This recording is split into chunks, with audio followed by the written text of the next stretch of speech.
Fala pessoal, tudo certo? Primeiramente, bem-vindo a mais um vídeo. Agora, segundamente, obrigado pelos 300 inscritos que a gente acabou atingindo aqui no canal. Obrigado a cada um de vocês que se inscreve, deixa like e comenta.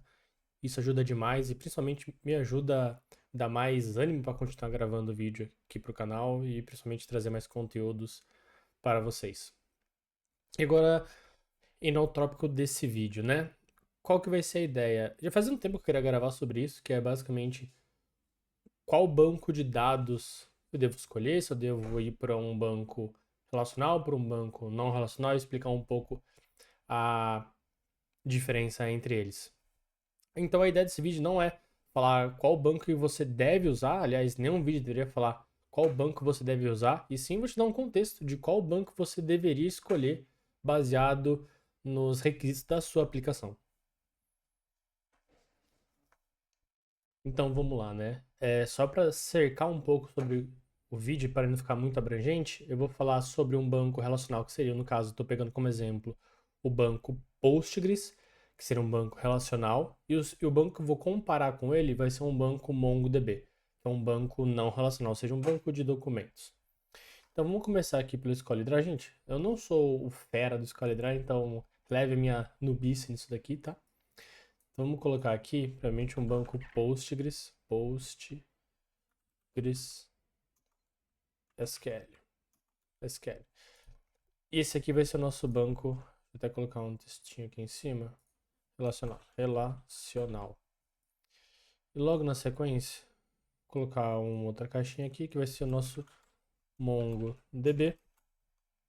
Esse cara aqui é o nosso banco não relacional. Então vamos lá, né? Começando pelo banco relacional. Qual que é a diferença e o principal ponto de um banco relacional? O banco relacional, ele tem esquemas bem definidos, tabelas, tipos, chaves estrangeiras, é possível fazer joins. Não que no Mongo não seja possível fazer join, é possível, mas não é o ideal, tá? E também o diferencial que eu vejo é o que a gente chama de ACID. E o que significa o ACID? Vou até escrever aqui para facilitar. ACID. O ACID significa atomicidade, consistência, isolamento e durabilidade. Durabilidade. Então vamos falar sobre atomicidade. Vamos pegar, por exemplo, a gente vai ter aqui a conta A. Deixa eu Ctrl C, Ctrl V. A gente vai ter a conta B. Vamos pensar que a conta A ela fez uma transferência para a conta B. E o que a atomicidade garante? Que se a conta A transferiu, por exemplo, R$ 500 para a conta B,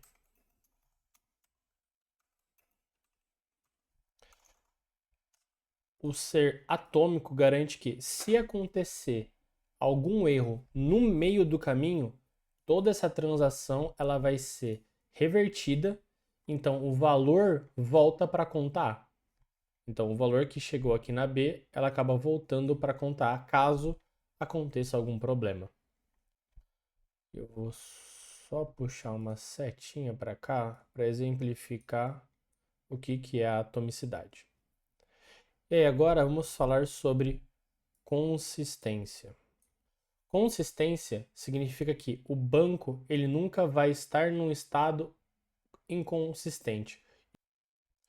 Vamos pegar, por exemplo, que a gente criou uma tabela. Deixa eu até deletar isso daqui. Peraí. Vamos colocar aqui um exemplo que a gente criou a nossa tabela de transações. Opa.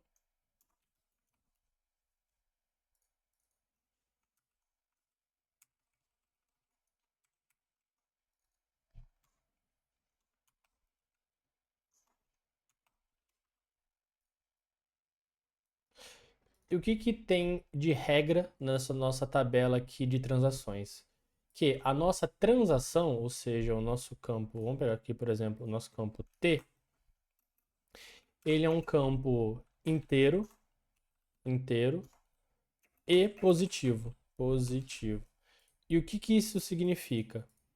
Que se houver uma tentativa de uma transação que deixa o saldo dessa conta negativo, o próprio banco de dados ele vai rejeitar essa transação por causa de uma constraint que a gente colocou na nossa transação, que ela não vai permitir que uma conta fique com saldo negativo.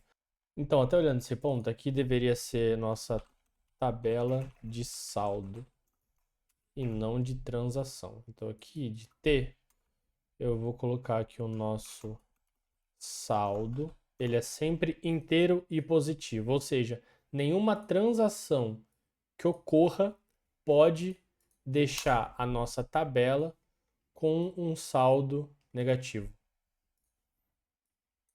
Isso é o que a gente chama de consistência. E agora, puxando uma outra setinha aqui, a gente vai falar sobre isolamento. Então, deixa eu até puxar uma outra caixinha aqui. Tinha até a ideia de pegar essa caixinha aqui, mas eu acho que isolamento vai ser um pouco maior. Então, vamos lá.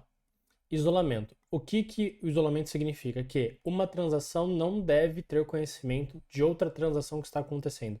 Por exemplo, se eu estou comprando um ticket para o ingresso e outra pessoa compra esse ticket ao mesmo tempo, a gente vai ter um problema de concorrência.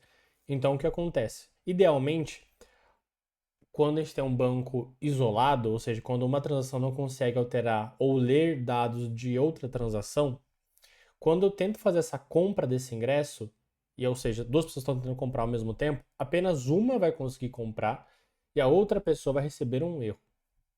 Então, entrando mais a fundo sobre isolamento, a gente tem três possíveis cenários. O primeiro é o que a gente chama de dirt read, que seria a nossa leitura suja. Leitura suja. Ou seja, o que isso aqui significa? Significa que estamos fazendo uma leitura de um dado no nosso banco de dados que ele ainda não foi comitado. Ou seja, eu fiz o insert, mas ainda não teve a fase de commit no meu banco de dados. Ou seja, o dado não foi consolidado lá dentro. Então é ler um dado que ainda...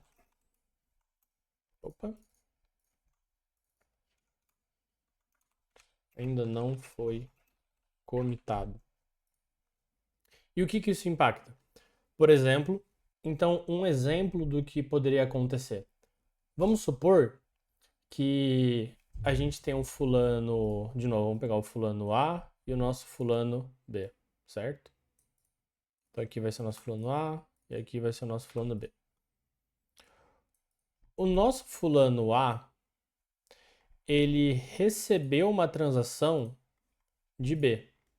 Ou seja, vamos supor aqui de 600 reais, né? Então, vamos colocar aqui.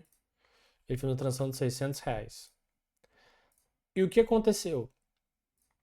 O fulano A abriu a conta do app dele e viu que chegou 600 reais. Mas isso era uma leitura suja. Por quê? Vamos supor que ocorreu um erro. O fulano B fez uma transação, mas ao final dessa transação, que ela ia ser comitada, ou seja, a transferência, ela foi estornada. Então, o que aconteceu? O fulano A, ele viu um saldo na conta dele que na real foi estornado. Então, isso seria um exemplo de leitura suja. Ou, por exemplo, quando a gente está fazendo uma compra e a gente vai lá no carrinho de compra, a gente clica em comprar e a hora que a gente clica em comprar, está dizendo que o item foi esgotado. E por que isso aconteceu? Isso foi uma leitura suja. Ou seja, a gente consumiu um dado e exibiu esse dado para o usuário, só que esse dado na real não existia. Porque a gente leu um dado que não tinha sido comitado ainda. Então, por exemplo, outra pessoa comprou na minha frente, eu via que o item estava disponível, só que isso não foi atualizado no banco de dados. Então eu vi um dado que era inconsistente. Isso seria um exemplo de leitura suja. Um outro exemplo que nós temos é o que a gente chama de non-repeatable read. Seria non-repeatable read. E o que isso aqui significa? Que ao fazer a mesma query, ou seja, a mesma busca, nós recebemos resultados diferentes. Ou seja, eu vou até anotar isso aqui embaixo. A mesma busca retorna dados diferentes. Então, por exemplo, vamos supor que eu abro a minha conta do app, igual pegar o mesmo exemplo daqui de cima. Eu abri minha conta do app a primeira vez e eu vejo que eu tenho 600. Aí depois eu vou abrir a minha conta de novo, eu vejo que tem, na real, 500. Aí depois eu faço uma terceira abertura, eu vejo que eu tenho 800. Isso seria o que a gente chama de leitura não repetida. Para a mesma busca, eu tenho resultados diferentes. E aí o nosso último caso aqui seria o que a gente chama de Phantom Read, que seria a nossa leitura fantasma. E eu vi aqui, eu escrevi Phantom com N, quando na real é com M. E o que seria essa nossa leitura fantasma? Então, por exemplo, vamos supor que eu fiz uma busca, então me retorne todas as últimas compras que foram feitas no mês de janeiro. Né? Então, vamos supor que a gente fez uma query aqui. A gente vai fazer selecionar todas as compras. Selecione tudo de compras.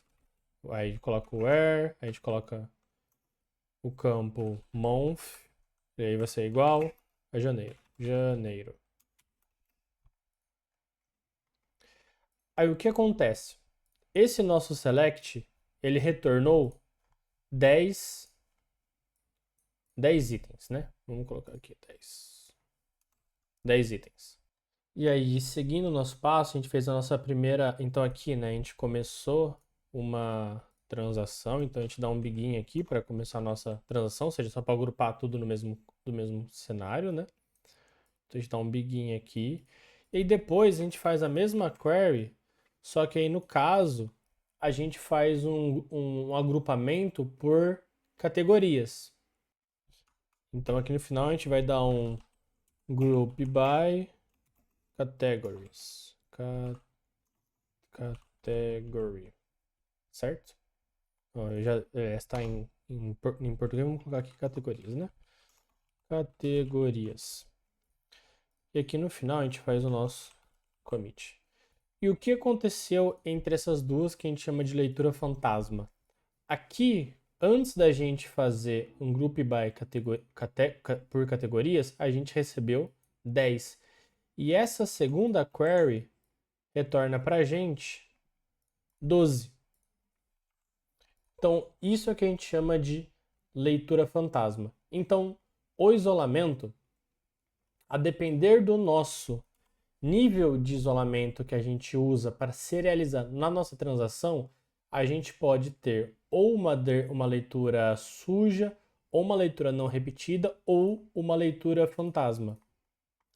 E aí vamos entrar nessa parte agora sobre isolamento, sobre o nível de restrição que a gente quer em uma transação. Então, seguindo aqui, deixa eu até puxar uma setinha aqui para baixo, né? Quando a gente define que o nível da nossa transação ela vai ser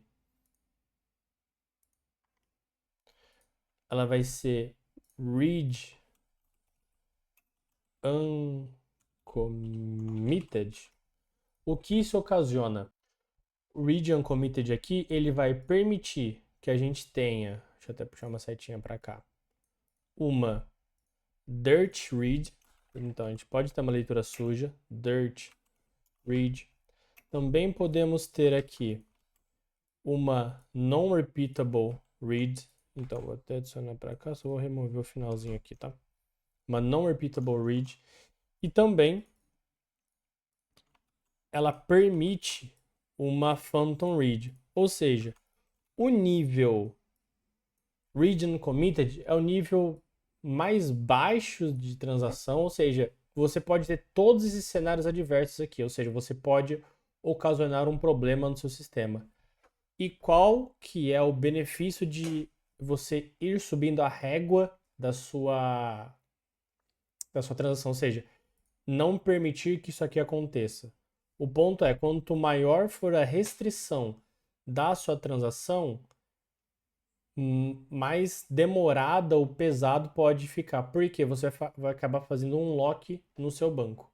Então, indo para o próximo nível de serialização possível na nosso isolamento aqui do banco, a gente vai ter o read committed agora. E o que esse read committed tem de benefício em relação ao read uncommitted? O ponto principal é que no read committed a gente não tem leitura suja. Então, até jogar para cá. O read committed não permite ter uma leitura suja. Então eu vou até arriscar aqui. Mas ele permite ter uma leitura não repetida, ou seja, a mesma query retornar valores diferentes, e também permite que a gente tenha leituras fantasmas. E aí o próximo nível seria o que a gente chama de repeatable read. Repeatable read. E o repeatable read, ele faz exatamente o que a gente espera. Ou seja, ela não vai permitir leitura suja e também vai bloquear que a mesma busca retorne valores diferentes. Ou seja, toda busca sempre vai retornar o mesmo valor. Então a gente não tem esse problema aqui. E o último nível da nossa serialização no isolamento da nossa transação é o nível serializable. Então vou até colocar aqui serializable. E o que o serializable faz? Ele não permite nenhum desses casos. Então ele não permite uma leitura suja, ele não permite uma leitura não repetida, ou seja, a mesma coisa retornar valores diferentes, isso não acontece, e também ele não permite leituras fantasmas. E aí o ponto é, olhando para cá, então a gente percebe que de cima para baixo, a leitura que mais é onerosa para o banco, mas que tem mais benefício quando você vai trabalhar com um sistema que você não pode ter leituras sujas, ou esses outros casos aqui, é o serializable. Porém, o serializable, ele é o mais custoso para o banco, porque ele ocasiona locks e ele é muito mais pesado no tempo de execução. Ou seja, o serializable garante que é como se cada query que você fizesse fosse o comportamento de ser individual, a transação, né? Só que isso onera o banco porque se você tem um sistema com alta concorrência, o nível serializable, toda vez que você executar uma busca, ele vai travar aqueles recursos. E quando outros sistemas tentarem acessar ele, eles vão ficar como se fosse no estado de pendente. E só vão conseguir acessar aquele recurso quando a sua primeira transação liberar aqueles dados. Porque, como você fez um serializable, você travou os dados daquela tabela para que ninguém pudesse ler. Isso em um sistema de alta concorrência, você acaba onerando o sistema. E falamos agora sobre isolamento. E o nosso último ponto vai ser sobre durabilidade. E o que significa durabilidade, né? Então, sempre ao final de uma transação, normalmente a gente começa a transação como um begin. E aqui no main a gente vai ter, sei lá, um insert, sei lá, nome, pananana. E no final a gente vai ter um cara chamado commit. Quando o commit ele roda, quer dizer que o seu insert, ou a operação que você fez, ela foi salva em disco. Então aqui também poderia ser um update. date ou um delete, por exemplo. Quando o seu commit acontece, significa que a sua operação ela foi salva em disco. Salva em disco. E o que que significa? Se o seu servidor de banco de dados cair um raio, explodir lá, significa que a partir do momento que o seu servidor voltar, a sua última operação ela vai ter sido salva no seu banco de dados. Então, isso que a gente chama de durabilidade. Então, vamos lá. Bom, a gente falou aqui bastante sobre Postgre já, né? Não bastante, mas damos uma ideia do o que é um banco relacional. Agora, indo para o banco não relacional, e de novo, pegando como exemplo aqui o MongoDB, logo de cara, a primeira estrutura que a gente vê de diferente é a tabela. E o porquê eu digo isso? Num banco relacional temos tabela, mas em um banco não relacional, a gente tem uma coisa que a gente chama de esquemas. E o que seria esquemas? São estruturas que têm por definição, uma estrutura fraca. E o que eu quero dizer com isso? Vamos pegar exemplo aqui. Eu vou colocar aqui o nosso esquema. Ele chama produto. E só o nome técnico disso daqui é BASON. Deixa eu até puxar uma setinha aqui. O nome técnico que a gente usa dos esquemas, que é a estrutura de dados que o Mongo usa, se chama BASON. Então aqui, olhando para produto, né? Vamos supor que eu vou ter um produto A, e esse produto A, ele é um celular. E o que temos de característica em um celular? Nós temos que o celular tem câmera, o celular tem uma tela, que o celular tem um tamanho, que o celular tem bateria. Vou pegar só esses dados, essas características por enquanto. E qual que seria um segundo produto? Vamos colocar um produto B. Seria uma camiseta. Então, o nosso produto camiseta, ele tem uma estrutura completamente diferente. Então, camiseta não tem câmera, não tem tela, não tem tamanho, não tem bateria. O que uma camiseta tem? Ela tem um tamanho, ela tem uma cor, tem um gênero, gênero. E o que mais? Por enquanto só isso. Então, o que a gente já pode notar logo de cara? Que um banco não relacional, no caso focando em Mongo, a estrutura que ele usa para salvar os dados é completamente diferente de um banco relacional, porque em um banco relacional nós temos uma tabela, essa tabela tem colunas pré-definidas e toda vez que eu faço uma inserção de um dado que ele não é compatível com a tabela, ou seja, com a estrutura da tabela, nos retorna um erro. E já num banco não relacional, como ele não tem essa estrutura fixa, ou seja, o nosso esquema ele é mutável, ou seja, cada documento inserido dentro do nosso esquema, ele pode ter diversos atributos completamente diferentes do documento anterior. E é por esse motivo que a gente chama de banco não relacional, porque cada documento dentro de um esquema pode ter uma estrutura completamente diferente. E aí, já indo para o segundo ponto aqui do banco não relacional, então o teorema CAP é um teorema que diz que um sistema distribuído de armazenamento de dados você só pode garantir dois dos três principais princípios, que no caso seriam de consistência, disponibilidade e tolerância à partição. E só dando um recado, eu estou reaproveitando o desenho que eu tinha feito, porque eu já gravei esse pedaço do vídeo e eu não gostei da forma que eu expliquei. Então estou regravando e aproveitando o desenho. Então, começando sobre consistência. Estou começando a falar sobre consistência. O que ela quis dizer? Que todos os nós no seu sistema de banco de dados distribuídos, então, por exemplo, aqui eu peguei como Mongo e Postgres, né? Temos um sistema de nó distribuídos. Aqui tem um nó principal, que seria só um cluster, mas pensando em dados distribuídos, né? Em serviços de banco de dados distribuídos. Todos os seus nós, ou seja, vamos até fazer um outro desenho aqui, né? tudo isso daqui são bancos de dados, né? Então não ficou da melhor forma já, né? Opa.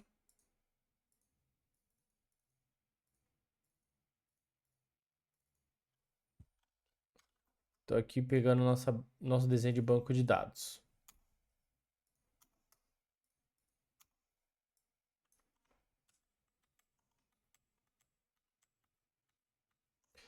Então, olhando todos esses nós aqui, o que consistência quer dizer?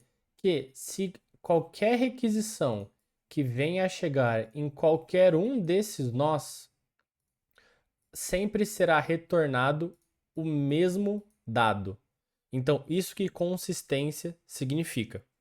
E agora, falando sobre availability ou disponibilidade, o que significa?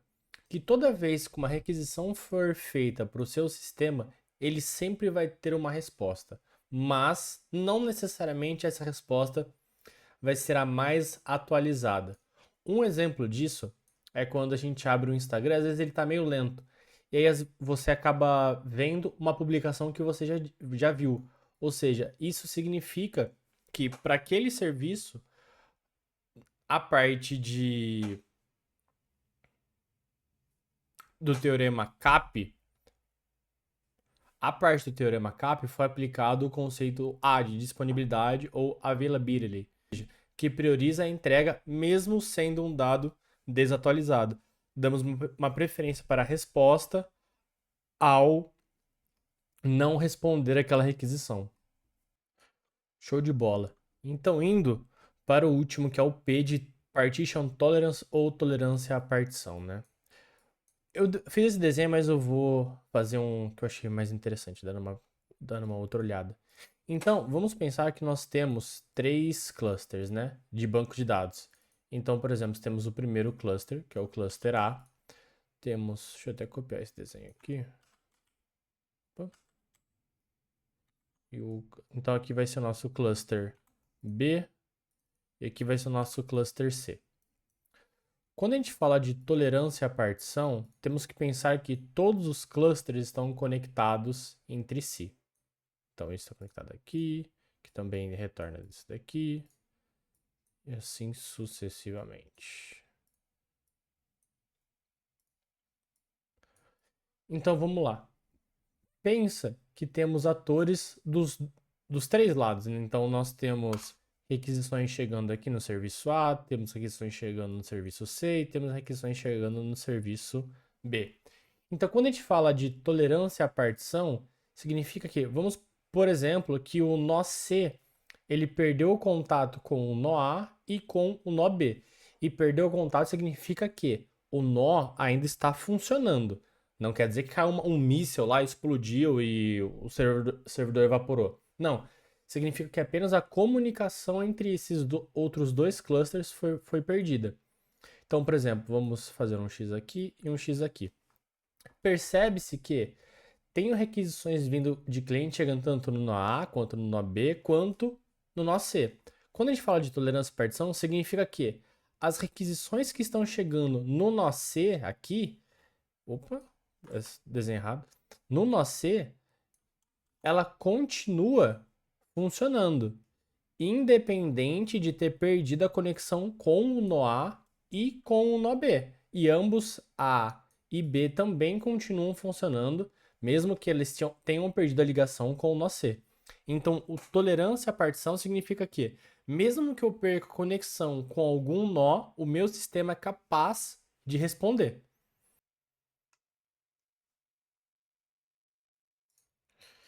Bom, então, dada essa explicação sobre o teorema CAP, tanto o Mongo quanto o Postgres, que no caso foram os dois bancos que eu peguei para dar exemplo do teorema CAP, você pode configurar como você bem precisa para o seu negócio, obviamente entendendo os trade-offs entre cada escolha. Então, por exemplo, tanto no Postgres quanto no Mongo, você pode ter o conceito do teorema CAP, que é o CA, que é a consistência, e disponibilidade, quanto você pode ter o CP, quanto você pode ter o AP, qualquer um dos três. Mas assim, em todos os lugares que eu trabalhei, eu sempre vi o pessoal dando uma preferência pela consistência e disponibilidade e a disponibilidade e partição. Eu raramente, para não dizer nunca, vi o CP aqui. Esse aqui eu quase nunca vi, mas o consistência e disponibilidade eu vi bastante e o disponibilidade de partição também vi bastante. Então, outro ponto aqui sobre o banco de dados não relacional é que quando eu faço uma busca, eu tenho que ter noção que a maioria dos meus documentos que estão lá dentro, eles são autocontidos. Então, por exemplo, eu vou dar um exemplo aqui que funciona nos dois cenários, tá? Tanto para um banco relacional, no caso de Postgres, quanto num banco não relacional. Então, por exemplo, imagina que a gente está num e-commerce, né? Então, acho que eu vou até desenhar aqui, só para ficar mais simples. Então, aqui a gente está num no e-commerce, e tanto para o Postgres quanto para o Mongo, a nossa modelagem de dados ela é um pouco diferente. Então, começando primeiramente pelo Mongo, que é o último tópico que a gente estava falando, né? Os nossos dados, eles são autocontidos. Então, por exemplo, como que seria aqui no Mongo? Então, eu teria a minha estrutura de usuário, o usuário, eu teria os pedidos que esse usuário fez. Então, aqui é um objeto. Aí, por exemplo, vai ter uma lista. Então, vou só colocar um array aqui vazio. E dentro dessa lista aqui, eu ainda poderia ter o preço de cada produto e a descrição de cada produto. Então, por exemplo, vamos até abrir essa lista aqui. Pensei em deixar ela fechada, mas não vai fazer muito sentido. Então, aqui vai ser uma lista de produtos. Então, meu primeiro produto, ele pode ter o preço, ele pode ter a descrição, e descrição de produtos depende muito de qual produto que a gente está falando. Então, pelo banco não relacional, ele ser um banco não estruturado, aqui seria muito mais simples, porque eu poderia colocar diversos atributos. E já no banco relacional, cada atributo teria que ser uma coluna, ou eu poderia ter, por exemplo, no Postgres, uma coluna que é um campo JSON, e aí sim eu poderia colocar diversos atributos, porque o JSON basicamente ele aceita tudo. Então aqui eu teria minha descrição. E deixa eu ver se eu tô esquecendo mais sim, eu tô esquecendo mais um ponto. Mas não é dentro de pedidos, e sim de usuários. E aqui dentro de usuários eu vou ter o status do pedido, se ele foi pago ou não, né? Ou se foi recusado, por exemplo. E o último, mas não menos importante, o endereço da pessoa. Endereço.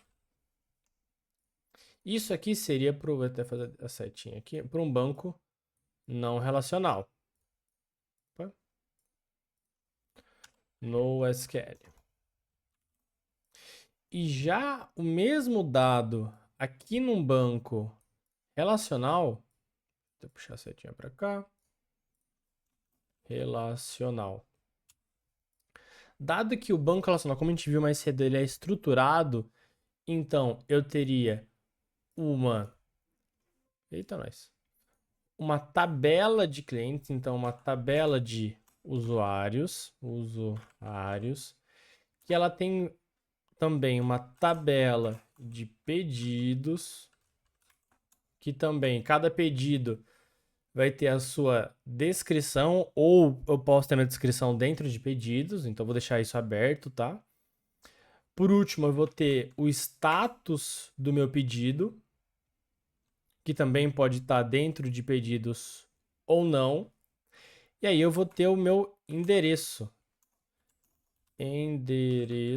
de usuário. Então, isso que vai ser melhor se eu quebrar isso aqui. Boa. Então, por exemplo, olhando aqui, deixa eu até colocar os outros dois aqui, que vai ficar bom.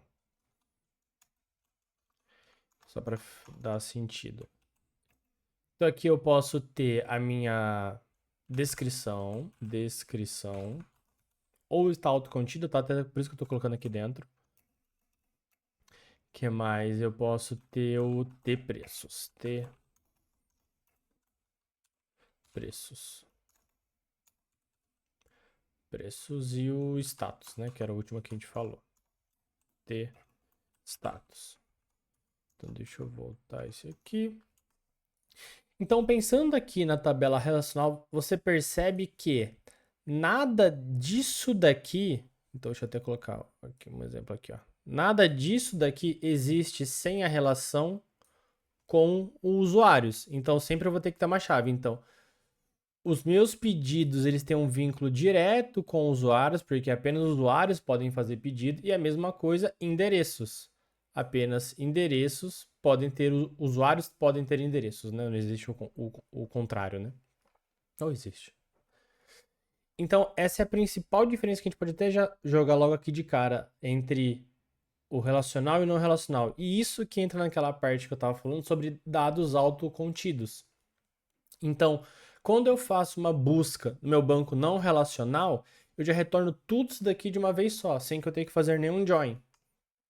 E já no nosso banco relacional, quando eu quero listar todos os pedidos do meu usuário, no caso, eu vou ter que entrar na minha tabela usuários, então fazer um select em usuários, aonde os meus pedidos têm a chave do meu usuário, para que eu consiga listar isso lá para o meu serviço que está consumindo.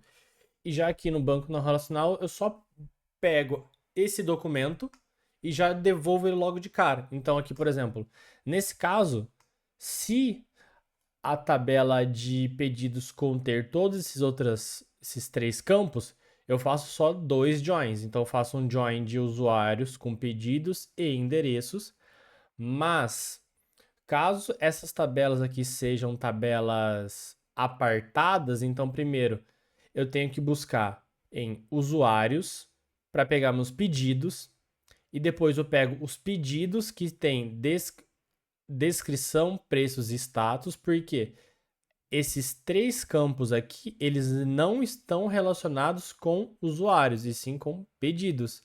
Então aqui seria um outro join, que não está dentro de usuários, vamos assim dizer. Porque ele é vinculado a pedidos, mas pedidos está vinculado a usuários. E por último, fazer o join com endereços.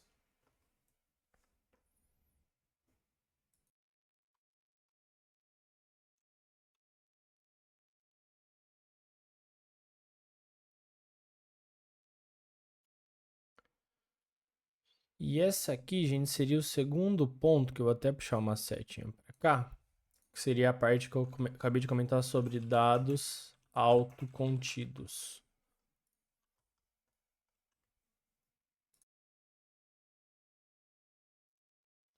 Bom, e aproveitando aqui que a gente acabou falando até um pouco sobre tabelas e joins, eu já vou puxar um outro ponto aqui do Mongo, que é a parte de lookup, né? E o que seria o lookup? O lookup seria algo similar ao que a gente fala de joins no banco relacional, que é você juntar o dado de uma tabela com outra.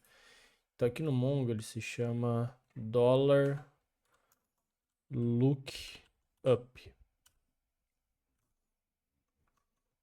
O lookup, ele não foi algo que foi projetado para o Mongo, então assim, não foi algo que o Mongo já nasceu com ele, o banco Mongo mesmo.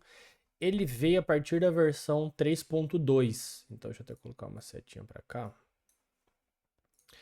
Ele veio a partir da versão 3.2. E o lookup, o que que é? Lembra que no Mongo a gente não tem tabelas, a gente tem esquemas? Então vamos dizer que a gente tem um esquema. Putz, deixa eu pensar aqui no nome.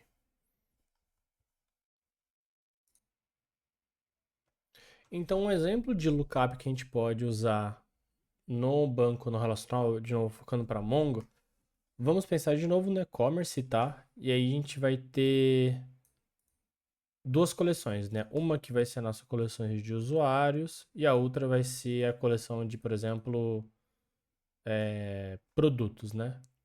Então aqui vai ser, por exemplo, produtos e aqui usuários. Usuários.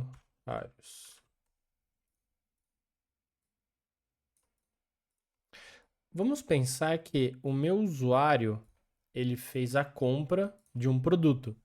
Então, aqui no o meu objeto usuário, então eu vou ter o nome desse usuário e eu vou ter os produtos que ele comprou, certo? Mas, como o meu usuário ele pode ter criado a conta no meu e-commerce e não ter comprado nada, esse cara é vazio. Mas eu sempre vou ter produtos cadastrados. Então, um exemplo disso pode ser que seja celulares ou teclados. Teclados.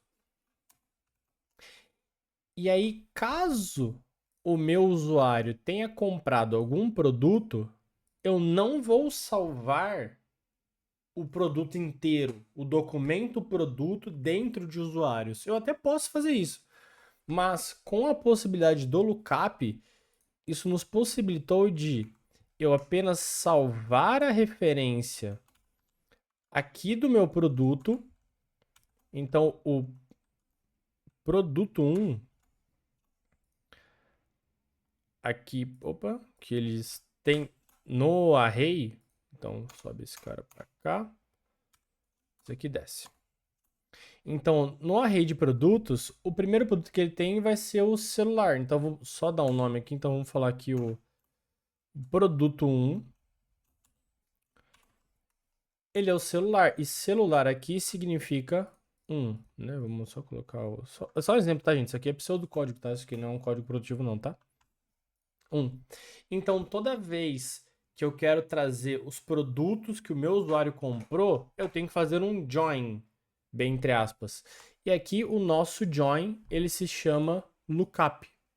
Então, ele é bem similar ao join, mas ele tem limitações. Então, por exemplo, enquanto um join num banco relacional com 5 tabelas é algo muito leve, algo corriqueiro e algo performático, já em um banco não relacional, a depender de quantos lookups que você faz, isso pode pesar muito o banco. Inicialmente, e o motivo disso é ele não foi pensado para isso. A ideia inicial dele foi ter dados não estruturados que fossem autocontidos.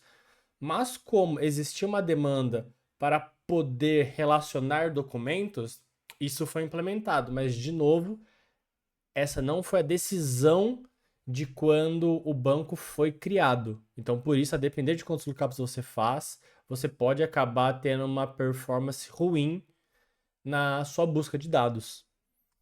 Que nem, gente, só apenas um adendo essa parte de lookup, tá? Não quer dizer que ele seja ruim para fazer joins, tá bom?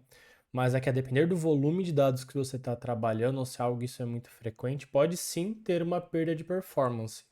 O banco relacional, em sua maioria das vezes, ele sempre vai ser muito mais performático para joins. Não quero dizer que o não relacional não preste para isso. Ele presta, tanto que foi implementado e até é muito bom.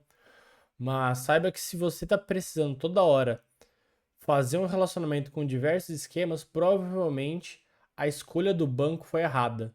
Então, o ideal seria ter um banco relacional, dado que o seu requisito é um dado relacional e não um dado autocontigo. E, de novo, a cada versão nova que surge, eles sempre tentam melhorar algumas coisas entre features novas e melhorar features que já existem, entre elas o lookup.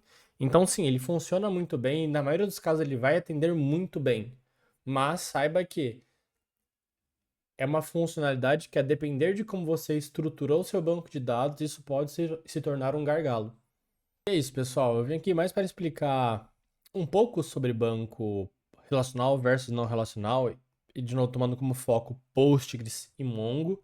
Obviamente, eu não falei de tudo que esses bancos têm, provavelmente eu não falei nem 10% do que esses bancos têm, e sim as funcionalidades mais comuns desses dois bancos. Então, se você ficou interessado, assim como eu, cara, que eu sempre gosto de dar uma estudada, e de novo, isso aqui é um estudo que eu também faço, tá? Para que eu possa melhorar também como programador e desenvolvedor. Tudo que tá aqui é só a gente pesquisar no Google, se quiser usar o ChatGPT. Muitas das vezes eu uso, mas Eu prefiro ainda ler, tá? Acho que eu sou velho pra isso. Então eu prefiro ler e pegar referência das coisas. Não tô aqui pra cagar regra, e sim pra mostrar o que eu ando estudando, e eu acho isso aqui muito interessante, então por isso que eu quis trazer como vídeo. Então, não quero dizer que, nossa, banco não relacional é muito melhor que banco relacional, ou banco relacional é muito melhor que não relacional. Pelo contrário, cada banco tem a sua aplicação e o seu motivo de existir, e eu vim aqui só dar um overview sobre cada um deles. E é isso, gente. Se você gostou, deixa o like, se inscreve no canal. Isso é muito importante porque me anima a manter a, a criar novos conteúdos, trazer coisas novas pra vocês. Então, não custa nada. Se inscreve aí, deixa o like e tamo junto.